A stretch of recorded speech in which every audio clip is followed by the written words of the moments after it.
नमस्कार। स्वागत है आप सबका वाव इंडिया के आओ कुछ बात करें प्रोग्राम में। सबसे पहले सभी को आज 2 अक्टूबर है तो राष्ट्रपिता महात्मा गांधी और पूर्व प्रधानमंत्री लाल बहादुर शास्त्री जी के जन्म दिवस की बधाई और शुभकामनाएं। बापू जी के सिद्धांतों के संदर्भों में हमारी सूर्यनगर ब्रांच की सदस्य रेखा अस्थाना जी ने एक रचना रिकॉर्ड करके हमें भेजी है जो प्रस्तुत है आप सबके लिए। आइए सुनते हैं। नमस्कार।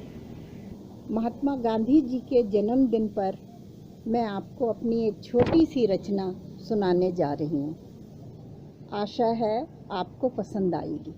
मेरी रचना का शीर्षक है बापू तुम्हें फिर आना होगा।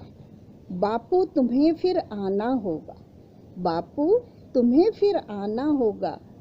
अपने इन सिद्धांतों को फिर इन दिग्भ्रांतों को समझाना होगा। बापू तुम्हें फिर आना होगा। स्वाधिकार, स्वावलंबन व स्वतंत्रता। स्वाधिकार, स्वावलंबन व स्वतंत्रता है ये क्या चीज़? स्वाधिकार, स्वावलंबन और स्वतंत्रता है ये क्या चीज़? इसका स्वरूप बताना होगा। बापू तुम्हें फिर आना होगा। बापू तुम्हें फिर आना होगा। सभ्यता की यह प्रगति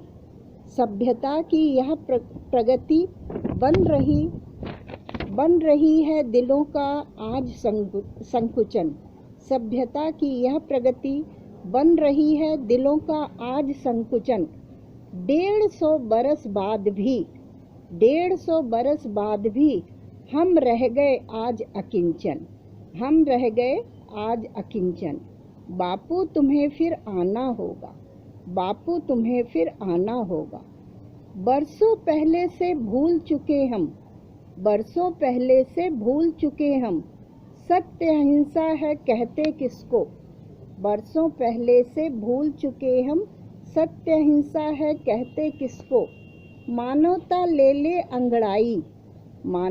ले ले फिर से अंगड़ाई। ऐसा मंत्र फूंकना होगा। बापू तुम्हें फिर आना होगा। बापू तुम्हें फिर आना होगा। बेबस हो रही आज युवा पीढ़ी इन लाचार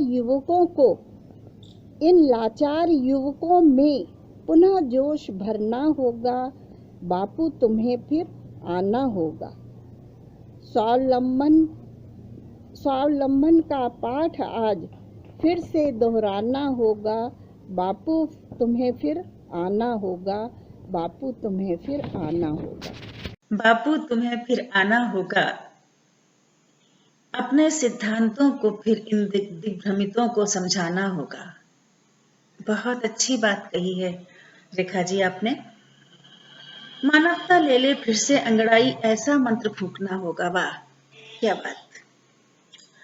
वास्तव में ऐसा लगता है कि हम लोग आजाद देश में रहते हैं, स्वतंत्र देश में रहते हैं, अपने आप को स्वतंत्र देश के स्वतंत्र नागरिक कहते हैं, पर शायद अपनी स्वतंत्रता का, अपनी आजादी का हम लोग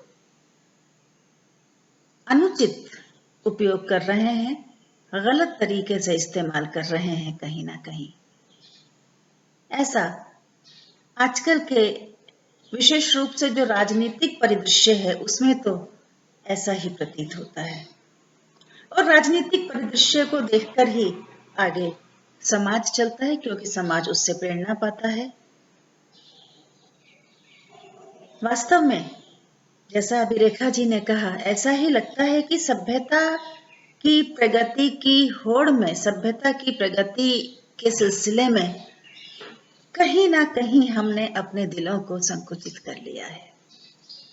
तो हमें इस संकुचन को त्यागना होगा, विस्तृत करना होगा, अपने हृदय को पूर्ण रूप से खोलना होगा। और इस सबके लिए मानवता का पाठ पढ़ाने के लिए बापू को शायद फिर से एक बार जन्म लेना होगा। बहुत भावपूर्ण रचना रेखा जी की। बहुत बहुत धन्यवाद इस रचना को भेजने के लिए रेखा जी। आशा है रचना पसंद आई होगी। सुनने के लिए धन्यवाद। नमस्कार।